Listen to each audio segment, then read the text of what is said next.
We're always living way ahead of our thinking, yes. What about an educational procedure, then, which will satisfy all of the senses that are now not being satisfied by youngsters in schools? Is the answer bigger schools, for example? No. And bigger populations of school children seem automatically to call for larger school spaces. But the sort of dialogue among all the elements of our world that is going on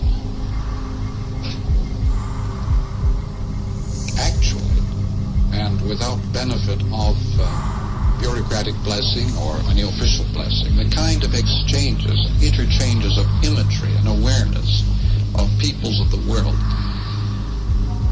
This is the pattern, I think, that education will tend to resort to more and more. Instead of locating people, for example, in a particular space to teach them, say, German or Chinese, they will be moved to Germany or China to learn those things.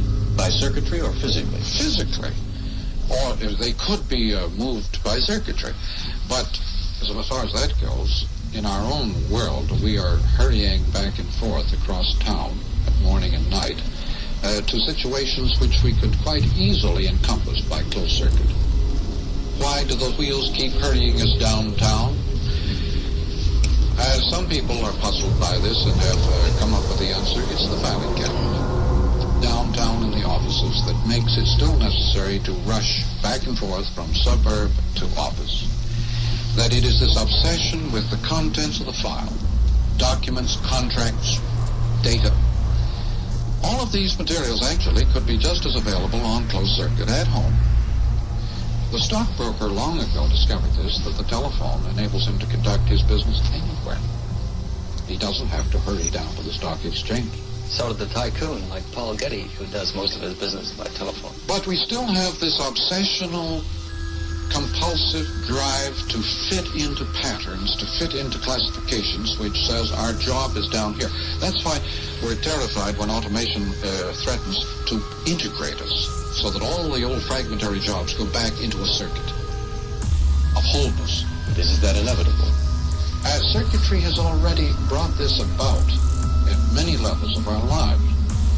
And the applying of it to the industrialized areas of fragmented and specialist tasks of work is inevitable, yes, because it's already happening.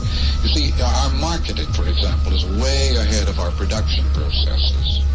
As the speed it gets faster, it's, I suppose, as if all the members of an orchestra began to play 1,000 times faster, but some only 100 times faster. You would get a crazy pattern, wouldn't you, in a big orchestra?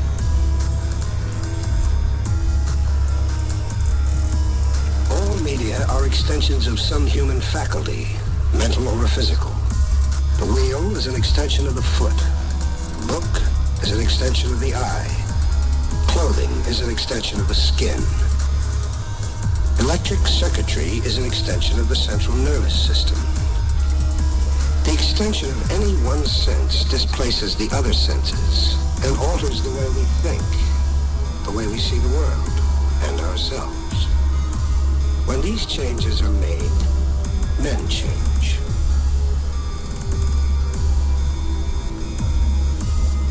In the new electric world, where everybody is involved in everybody, where everybody is involved in complex processes that are going on in the total environment, the old identity cards that used to constitute private identity, the old means of finding out who am I, will not work. People now have to encounter themselves in the inner world, Kierkegaard or existential style, in order to know who they are. The old methods of merely external identity by marks of occupation, national origin, age grouping, and so on, these will not serve any longer as means of distinguishing private identity. I'd like now just to ask you about the distinction that you draw between different kinds of media within the electric technology. You call some, such as television, cool, and some, such as radio, hot. Now, what does this mean? has to do with the slang phrase, the hot and the cool, which puzzles many people. The way it's used in slang reverses the meaning of cool. Cool in the slang form has come to mean involved, deeply participative, deeply engaged.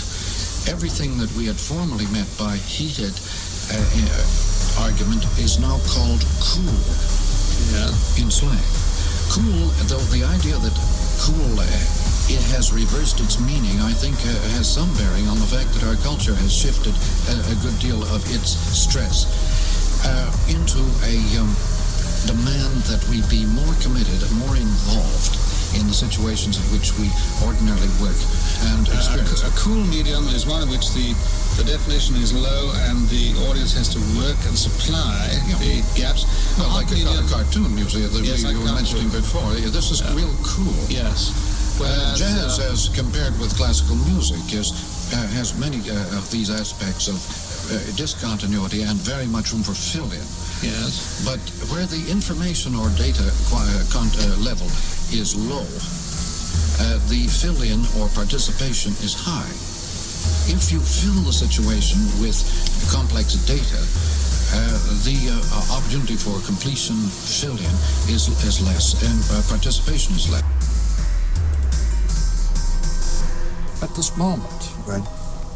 we are on the air, and on the air we do not have any physical body. When you're on the telephone or on radio or on TV, you don't have a physical body. You're just an image on the air. When you don't have a physical body, you are a discarnate being. You have a very different relation to the world around you. And this, I think, has been one of the big effects of the electric age. It has deprived people really of their private identity. Privacy was almost unknown, even in Shakespeare's day. It came in after that period in the 17th, 18th centuries, and it was dependent upon an architecture that sealed off spaces. People didn't live in private spaces in earlier periods, and it was with the coming of the book and the need for areas in private areas in which to read and study and so on that privacy gradually caught on as a value. I don't think privacy has quite the same meaning in our time that it used to have. I know, for example, a big business in Toronto where all the private offices have been dissolved, all the walls have been pulled out so that the participants in this business can sit together around tables in the middle of the big office space so that they can watch each other's responses to stocks, world events and so on. They want a perpetual dialogue going on among themselves as a response to world events.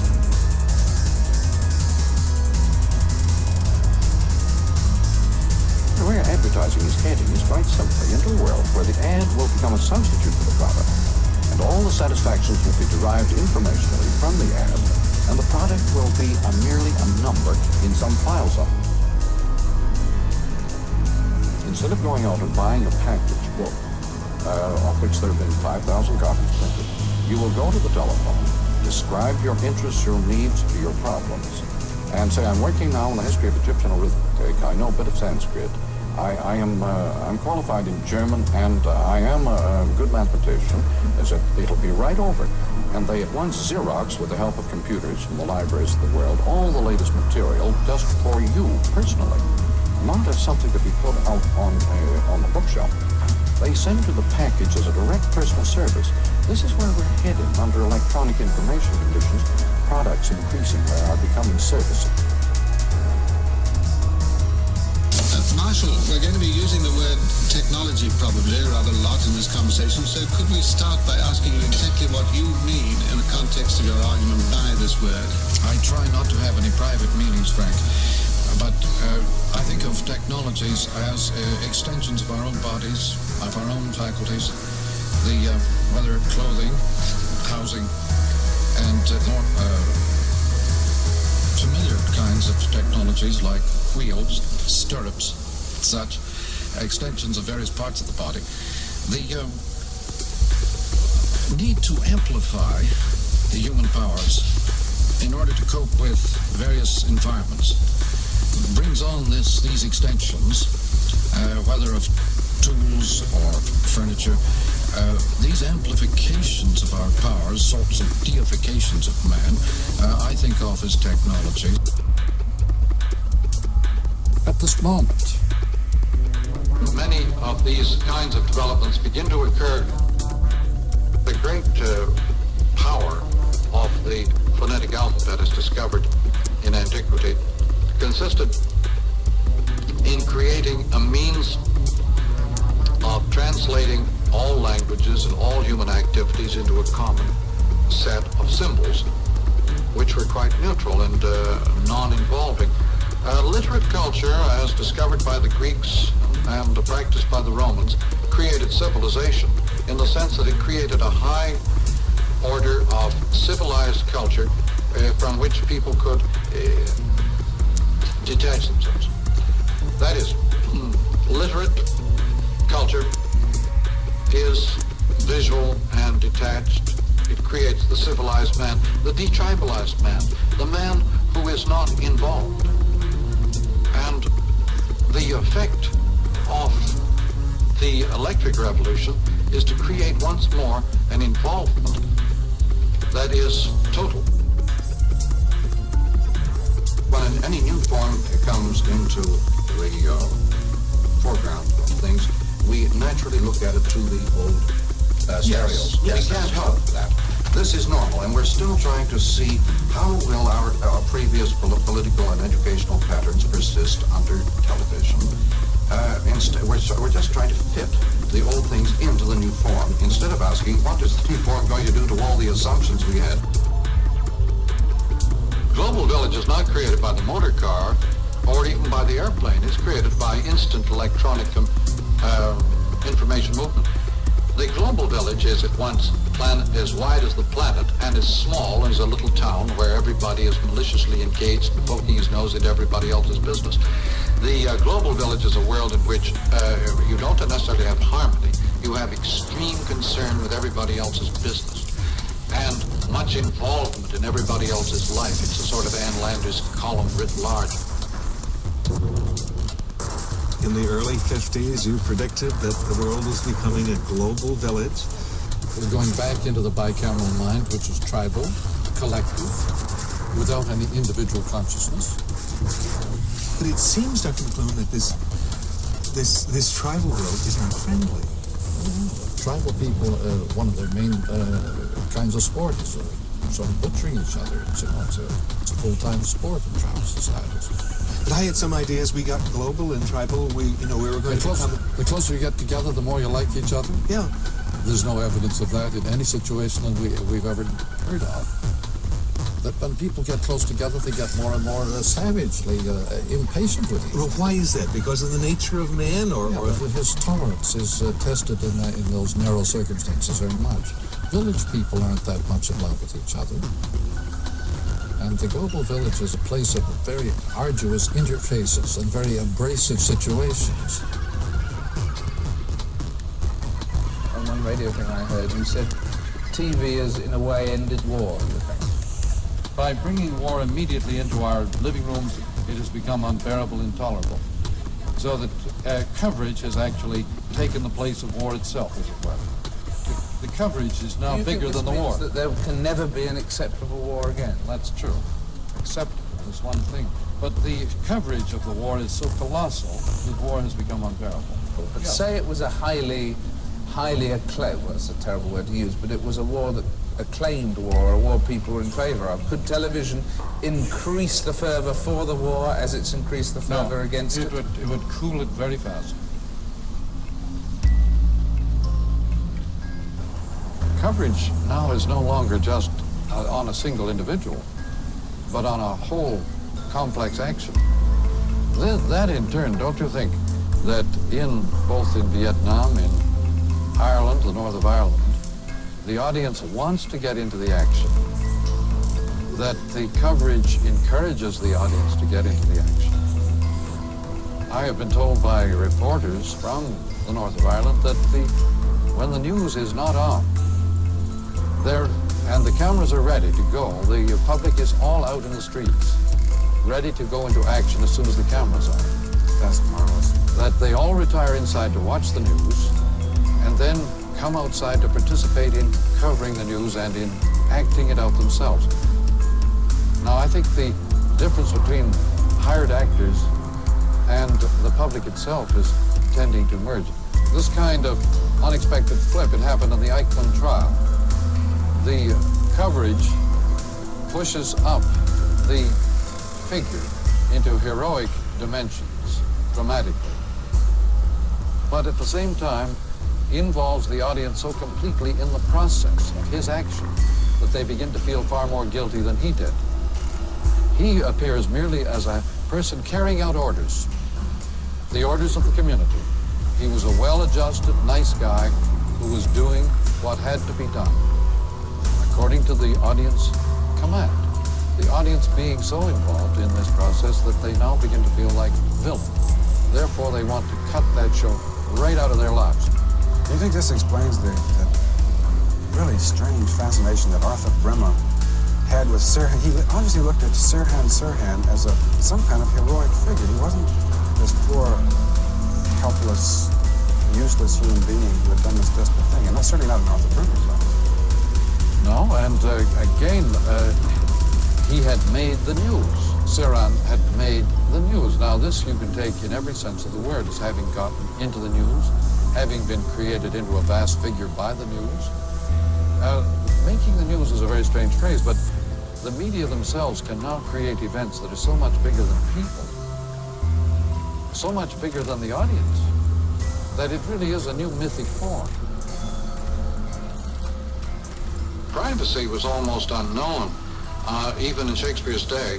It came in after that period in the 17th, 18th centuries, and it was dependent upon an architecture that sealed off spaces. People didn't live in private spaces in earlier periods, and it was with the coming of the book and the need for areas in private areas in which to read and study and so on that privacy gradually caught on as a value. I don't think privacy has quite the same meaning in our time that it used to have. I know, for example, a big business in Toronto where all the private offices have been, people have always been unaware of new environments because they're afraid of them. From the moment of birth, people sense that the environment, the new environment around them is hostile. It's a real threat to their whole existence. And so every time an environment changes, we hasten to seek security and comfort in the old environment. I was delighted to come across a passage in Shakespeare a few days ago, a familiar passage, which suddenly revealed the same message. One touch of nature makes the whole world kin, that each, with one consent, pursues newborn gods, though they be made and molded of things past. The new is always made up of the old, or rather what people see in the new is always the old thing, the rearview mirror. The future of the future is the present, and this is something that people are terrified of.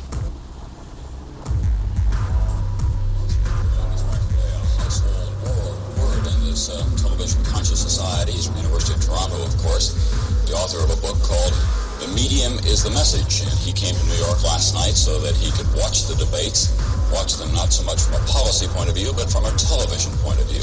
First of all, Professor McLuhan, how did you watch the debates? On a number of television sets? Yes, I saw it on black and white and two different kinds of color. The CBS color and NBC color. They seem to be quite different on the set I was watching. Well, it might have been the set. Might have been the set. On the other hand, the glorious moment was the rebellion of the medium against the bloody message. The medium finally rebelled against the most stupid arrangement of any debate in the history of debating. Why was it stupid? Not from a scripting point of view. The characters who had arranged that debate and scripted every aspect of it had no understanding of TV. And they didn't even know that TV is not a debating medium. And they had arranged it as if it were a newspaper setup or a radio setup. They had no awareness of TV. With the breakdown in the technology, the audience finally got into the act. Well, if this debate had been arranged by people who, in your view, knew and understood television, How would it have been done? Now, this would take quite a while to explain, but it would be much closer to what we're doing right here. Chatting casually, spontaneously, without a script, and paying attention to what is being said. What those men said last night was merely to hold the audience on the image. It didn't matter at all what was said last night. Had either candidate dared to present a policy, it would have destroyed his image. Was one more cool than the other from a purely No, television point of they're view? both in a state of panic cool. They were terrified of making a false step. Shouldn't they have all of these conditions on television debate when they're running for the highest office and they want to control the environment? With the breakdown in the mechanism, there was the wonderful revelation of all the characters who had scripted the show. They came out into the open like something out of the woodwork and revealed that a stupid show had been put together very carefully and by people who had no idea what the TV medium is about. Would you argue, Professor McLuhan, that the candidates would be better off not to debate than to debate in the manner in which they did? Of course. The candidates... They were standing in press-the-pants barrels and looking absolutely like some straight-jacketed characters. And absolutely the hottest type of medium you could imagine. Everything that the scripters and arrangers had done was hot stuff. They had no idea of what the TV medium is made of. Well, perhaps they preferred it that way because there was less risk, however, from a political point of view. It's not the candidates who had anything to do with this, obviously. This was the experts. Well, but the candidates did have a great deal to do with it because all of the arrangements were made after having been cleared and by their experts. By the candidates themselves as well. They were in on it too. I think they couldn't have known that little about what they were doing. But I never saw a more atrocious misuse of the TV medium. When it broke down, it was the thing rebelling against misuse. You mean you preferred the interviews in the lobby with Rosalind Carter? The interval was audience participation and was real television. But what went on in the debates was not television at all. Now, last night, after all of this happened, the word amplifier was being passed around. What went wrong? It was an amplifier. What went wrong? Well, here it was an amplifier. Now, are you suggesting that the amplifier took on certain human qualities? The vibrations got through to the amplifier and said, this must not continue. An abominable show arranged by a lot of hot experts. The abominable showman. Yeah, the abominable showman took over and blew the amplifier. The vibes really did get through. The medium was the message. The experts doing the bidding of their employers. And their employers are President Ford and Governor Carter. You might as well tell me that was true of Nixon, who had lots of experts working on his image, and they didn't know what they were doing. But they were less conscious of television then than they are now, and what it can do to you. I wondered. They hadn't a clue as to what the medium was made of. Well, would it be possible that what is going on here is essentially a defensive operation by both men? As Tom was saying, both of them intent on not making any mistakes and being plunged into this debate because they can't avoid it. They do everything they can to minimize any risk. They do everything they can to hold the position. When I was listening to those statistics, I was thinking of the drunk who clung to the lamppost, more for support than for illumination. There was no illumination coming out of those statistics, but there was a lot of drunken clutching at lampposts. This was an incredible show of incompetence and misuse of that medium. I was struck by the pinning down by Elizabeth Drew of the New Yorker of the two candidates on their plans for tax reform, balanced budgets, and for social programs. Why did Miss Drew and Gannon and Reynolds look so much more impressive than the candidates? This is another medium trick. All those three sounded most authoritative and emphatic, and they knew what they were talking about. The candidates... It's always easier to ask a question than it is to answer. No, but the way they delivered themselves was authoritative, emphatic, like a good advertisement. Whereas the candidates were groping around in the fog. Is it possible that there is so much at stake for the candidates in an event of this kind that they cannot be at ease, that they cannot be, as you would say, authoritative? If they were allowed to chat with each other, they would soon be at ease. But to stand up in press-the-pants barrels and with all sorts of equipment around them and pretend they're having a debate or a dialogue is nonsense. Mike, you're opposed to the 90-minute format as well. That you think that's too short a time. Well, no television audience can keep its attention more than 4 or 5 minutes on anything. You think the presidential debates ought to consist of 2 men sitting there for 4 or 5 minutes chatting? No, if they were chatting, you might be able to hold attention a little longer. But the TV attention span is very short. Well, what do we have then? A series of 15-minute conversations, one a day? That sounds reasonable in many ways, but there are other factors. There are other factors. But you're assuming that what these people say is important. All that matters is that they hold that audience on their image, but no matter what they say. What image do you think Ford gave out, and what image do you think Carter gave out? Ford, incidentally, sounds better when you turn off the image and listen to him as if radio. He's better than Carter. He's a lawyer. Carter doesn't sound as good as Ford with just the soundtrack.